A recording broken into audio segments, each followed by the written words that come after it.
खरं तर सचिन हा कथेवरती प्रभुत्व असणारा एक जागता लेखक आहे. त्याचा सांगावा, अवकाळी, विळखा, गावठी किस्सा ही कथासंग्रह, पाय आणि वाटा हा ललित गद्य संग्रह आहे. त्याला अनेक पुरस्कार आहेत. महाराष्ट्र साहित्य परिषद पुणे, त्यानंतर महाराष्ट्र साहित्य परिषद शाखा इस्लामपूर, याच्याशिवाय संत गाडगेबाबा विद्यापीठ अमरावती आणि सावित्रीबाई फुले विद्यापीठ पुणे, मला वाटतं नांदेडच्या विद्यापीठालाही अशा विविध विद्यापीठात सचिनच्या कथा अभ्यासाला आहेत. परिचय खूप देता येतो, परंतु आपण वेळेचा विचार करता मी सचिनला विनंती करतो की त्यांनी मांडणी करावी. खरं तर ज्यांचं लेखन वाचत वाचत मी मोठा झालो ते या संमेलनाचे अध्यक्ष राजन गवसर, ज्यांच्या आग्रहाने मी इथंपर्यंत आलो ते आमचे या परिसंवादाचे अध्यक्ष नामदेव माळी सर, आम्हाला पाठिंबा देणारे सप्रे सर, कराडकर सर, मला जे इथंपर्यंत घेऊन आले ते संजय पाटील सर, अभिजित आणि इथं असणारे जवळपास सगळेच मित्रपरिवारातील आहेत, एका परिवारातील आहेत तिथले सगळे. जर मी काही चांगलं बोललो तर तुम्ही टाळ्या वाजवायच्याच आहेत. तरी आणि माझं काही चुकलं तरी पण तुम्ही टाळ्या वाजवायच्याच आहेत. कारण या सगळ्या मोठमोठ्या माणसांनी माझ्यावर जबाबदारी दिली आहे. त्या जबाबदारीला म्हणून तुम्ही मला प्रोत्साहन द्यायचं. मी एक अल्पभूधारक शेतकऱ्याचा मुलगा SYBA मध्ये शिकत होतो. शेती करावी, कॉलेज करावं, राहिलेल्या वेळात शेणघाण, धारापाणी अशी सगळी कामं करावी, असं सगळं आयुष्य चाललं होतं. मी शेताकडे जाताना आमचं शेत बरंचसं लांब असल्यामुळं 30-40 किलोमीटर मी सायकल मारायचो. कॉलेजला मी सायकल यायचो. अगदी सुदृढ होतो. अशा वेळी मी शेताकडे चारा आणायला गेलो असताना अचानक एका वळणावरती माझी बैलगाडी पलटी झाली. मी खाली पडलो, माझ्या अंगावरती बैलगाडी पडली. माझ्या मज्जारंजूला जोराचा धक्का बसला आणि डॉक्टरांनी मला सांगितलं की तू आयुष्यात कधीही चालू शकणार नाहीस. एखाद्या खोल अंधार गर्भात ढकलून द्यावं आणि आपल्याला काहीच करता येईल नाही. आमचा ग्रामीण भाग, कोण सांगायचं कोंबडा उतरून टाक, कोण सांगायचं अंगारा लाव, कोण काय सांगायचं, कोण काय सांगायचं. लोक भेटायला यायची, पायातलं वारं गेले म्हणायचे. अशा सगळ्या अवस्थेमध्ये त्यात आम्ही अल्पभूधारक शेतकरी, माझ्या वडिलांना मानसिक आजार होता त्यावेळी आणि मी आणि माझा भाऊ SYBA मध्ये शिकत होतो. माझ्यासाठी त्यानं शाळा सोडली. 5-6 वर्ष आम्ही फक्त दवाखानाच करत होतो. कोण कुठं सांगेल तिथं जायचं, तिथं दाखवायचं, काय सांगेल ते ट्रीटमेंट घ्यायची. आमच्याजवळ त्यावेळी पैसे नव्हते. मला अजून आठवते की त्या 96 साली माझा अपघात झाला आणि 97 सालची दिवाळी होती. त्या दिवाळीला आमच्या घरात खायला भाकरीसुद्धा नव्हती. अशा सगळ्या अवस्थेमध्ये एकच फक्त सकारात्मक गोष्ट होती, ती म्हणजे माझे जे वडील होते ते चांगले वाचक होते.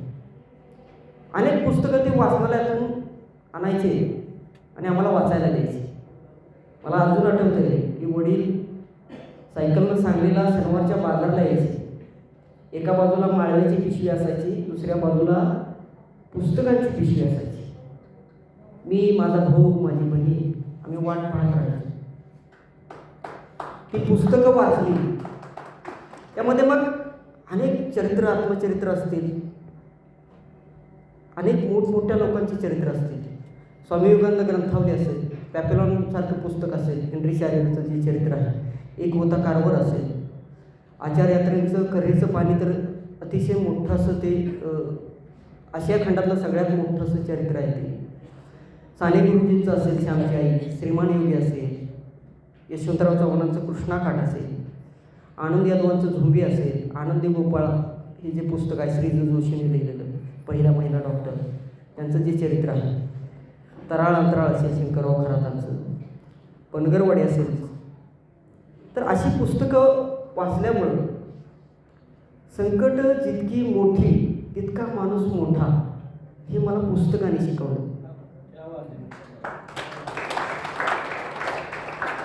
मग रडायचं नाही तर लढायचं असं मी ठरवलं. मग त्यावेळी मी माझ्याकडं थोड्याशा सकारात्मक दृष्टीनं पाहायला लागलो. आपल्याकडे पाय नाही हे एकदा मान्य केलं. मग आपल्याकडे काय आहे? आपल्याकडे 2 चांगले हात आहेत, आपल्याकडं मेंदू आहे, आपलं डोकं आहे. त्यानं आपण काय करू शकतो? लिहू शकतो, चित्र काढू शकतो. मला उठून बसता येत नव्हतं. 6 वर्ष जवळपास मला उठून व्यवस्थित बसता येत नव्हतं. कोणीतरी धरून ते उठवावं लागायचं वगैरे. एका कुशीवरती झोपून मी लिहायला सुरुवात केली. काय लिहायचं, कसं लिहायचं काही समजायचं नाही. लिहित राहायचं, मन मोकळं व्हावं फक्त मी लिहित राहायचो. अक्षरवैदक म्हणून एक मासिक आहे अमरावतीला, त्या मासिकातर्फे कथा स्पर्धा घेतल्या जातात. त्या मासिकाला मी एक कथा लिहून पाठवली. 2003-04 साल असा होते. आणि तिथं त्या कथे स्पर्धेला मला पारितोषिक मिळालं. हे माझं पहिलं यश. तोपर्यंत मला माहीत नव्हतं की ग्रामीण कथा अजून डोकं वाचतायत किंवा काय. ती कथा सांगली आकाशवाणीवरती लागली. लता एवळे मॅडमने ती वाचली तिथं आणि लोक मला भेटायला येऊ लागले. मग मला अशी जाणीव आली की आपण लेखक आहोत आणि आपण लिहिलं पाहिजे. मग मी त्या अनुषंगानंच सईसारखी कथा असेल, मांडवजळसारखी कथा असेल, वाटसारखी कथा असेल, अशा अनेक कथा ज्या ग्रामीण नातेसंबंधांच्यावरती आपला बदलते ग्रामसंस्कृती आणि ढासळ तिथली जी संस्कृती आहे आणि माणसांच्या मनामनातलं जे वाढलेलं अंतर आहे त्या संबंधानं काही कथा लिहिल्या. 10-12 कथा झाल्यानंतर त्या सगळ्या एकत्रित केल्या. अजब प्रकाशन हे आपलं जवळचं प्रकाशन म्हणून त्यांच्याकडे ते पाठवून दिलं. आणि 2009ला माझा सांगावा नावाचा कथासंग्रह प्रसिद्ध झाला. या कथासंग्रहाला राजाराम बापू पाटील पुरस्कारासह अनेक चांगले पुरस्कार मिळाले. त्याची आता 5वी आवृत्ती 2025ला आता येत आहे. त्यानंतर लेखणी आणखी जरा टोकदार झाली. आपण शेतकरी आहोत, आपला भाऊ शेतकरी आहे, आपला बाप शेतकरी आहे, आपला कृष्णाकाठचा भाग शेतकऱ्यांचा भाग आहे. आजवर असं म्हटलं जायचं की जे दुष्काळी भागात आहेत मराठवाड्यात किंवा तिकडं बाहेरच्या ह्याच्यात त्यांनाच फार दुःख आहे. आणि आपले शेतकरीचं म्हणजे काही ठिकाणी असं तर लिहिलं की मला वाटतं आनंद यादवांनीच ते लिहिलं असावं की हिरवी शाळेत म्हणजे जो कृष्णाकाठचा भाग आहे हा सदा म्हणजे सुखात असणारा भाग. पण या सुखी प्रदेशातील शेतकऱ्यांना प्रचंड दुःख आहे. अतिरिक्त ऊसाचा प्रश्न आहे, खत टंचाईचा प्रश्न आहे. शेतकऱ्यांना ऊस घालवायला वाट मिळत नाही, त्यासाठी प्रचंड संघर्ष करावा लागतो. अवकाळी पाऊस आहे, शेतकऱ्यांना द्राक्ष बागायतदार शेतकरी आहेत त्यांचे तर अतिशय प्रश्न बिकट झाले. मग हे हिरव्या परिसरातलं दुःख, शेतकऱ्यांचं दुःख मी मांडायचा प्रयत्न केला. त्यामध्ये घुसमटसारखी कथा असेल. आता सांगली ते कर्नाळ, मी कर्नाळला राहतो, सांगली ते कर्नाळमध्ये संपूर्ण सगळं प्लॉटिंग पडलं. शेती संस्कृती राहिली कुठं? आमचा ओढा जो आहे तो कृष्णाला येऊन मिळतो पद्मामध्ये. कृष्णाचं पाणी बॅक मारतं आणि जवळपास 25% भाग शेतीचा हा प्रत्येक वर्षाला ओढतो. इकडं सांगली कारखाना आहे, सांगली कारखान्याचं घाण पाणी सगळं आमच्या भागात येतं इकडं. आणि बराचसा भाग हा क्षारपड झालेलं आहे. म्हणजे जवळपास 50% शेती आमची गावातली जी आहे ती सगळी मग जागतिकीकरण, उदारीकरण, खाजगीकरण या सगळ्या गोष्टींच्यामुळं गावगाड्यावरती शेती संस्कृतीवरती जी आक्रमणं झाली किंवा ग्लोबल वॉर्मिंगमुळे शेती संस्कृतीवरती त्याचे काय परिणाम झाले आणि शेतकऱ्याला हळूहळू आपल्या शेतजमिनी विकाव्या लागत आहेत आणि तो कंगाल होतो. सगळीकडे तो कंगाल होतो. मग हे प्रश्न घेऊन मी काही कथा लिहिल्या आणि त्या सगळ्या अवकाळी विळखा नावाचा माझा एक कथासंग्रह आहे. त्या कथासंग्रहामध्ये कथा आहे. या कथासंग्रहाला हा कथासंग्रह 2016ला राज्यस्तरीय 14 पुरस्कार आहे. आताच माळीसरांनी सांगितल्याप्रमाणे पुणे विद्यापीठात आणि अमरावतीच्या विद्यापीठातही त्यातल्या कथांचा समावेश आहे.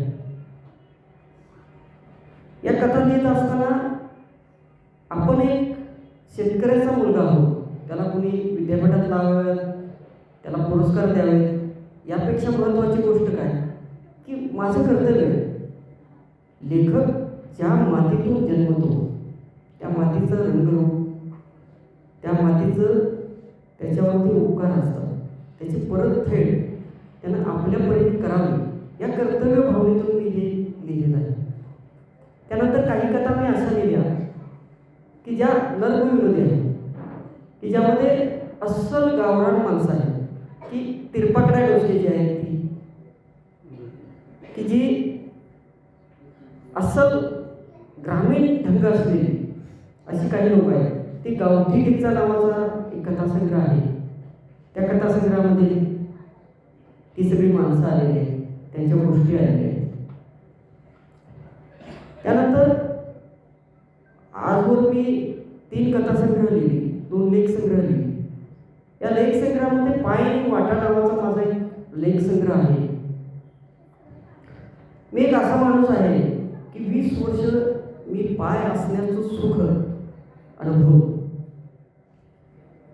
चटाचटा पळणारा डांबरी रस्ता, पायाला टोचणारी खरट किंवा मुरुम आणि आपण विहिरीत नदीत पाय सोडल्यानंतर पोहायला ओढ्यात गेल्यानंतर आपल्या पायाला माशाने केलेल्या गुदगुल्या, अशा अनेक संवेदना किंवा झाडावरती चढताना किंवा झाडावरून उतरताना मांड्या खरडून जे भडभडतंय त्या सगळ्या संवेदना मी ग्रामीण भागात अनुभवल्या आहेत. आणि आज माझ्या पायात संवेदना नाही. याला 20-22 वर्ष झाली. ही सगळी सेन्सेशन्स आहेत, या सगळ्या संवेदना आहेत. मी माझ्या पाय आणि वाटा नावाच्या लेखसंग्रहामध्ये एकत्रित केल्या आहेत. या सगळ्या संवेदना टिपत असताना मला पदोपदी जाणवत राहील की मी या ठिकाणी कधी आलो होतो आणि या ठिकाणी मी काय अनुभव घेतले. असे सगळे अनुभव मी पाय आणि वाटा या ललित संग्रहामध्ये एकत्रित केले आहेत. त्यानंतर मी माझं लेखन केलंच, पण कोरोना काळामध्ये असं लक्षात आलं की आपले मित्र हे विविध भागात महाराष्ट्रातल्या लिहितात. त्यामध्ये अनेक बोलीभाषेतून ते आपल्या कथा लिहितात. मग प्रत्येक लेखकाकडून मी काही कथा मागून घेतल्या, त्या जेणेकरून त्या बोलीभाषेतून लिहिलेल्या असाव्यात.